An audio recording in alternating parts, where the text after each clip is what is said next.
Sir, ini ang primary operator ng UBME Maki machine dito sa Felix. Ito po ang UBME Maki machine. As of March 19, madalas ito nagamit.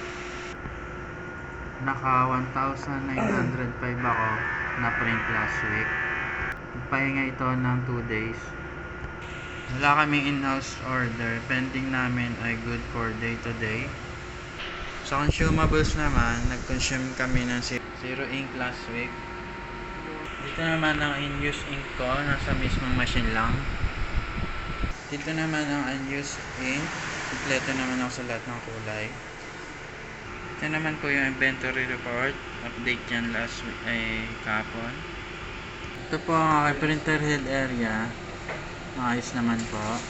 Ito naman po yung capping. Ayos naman yan. Hindi siya basa. Head clean and nozzle check.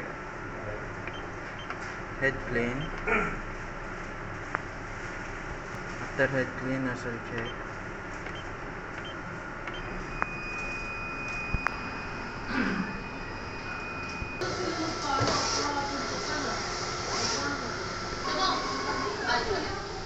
Okay naman po. Naman po yung waste tank, nilinis kahapon. Sa PC naman, ang hard disk level is good naman po. 148 GB free space. Nag-delete ako ng 1 GB last week.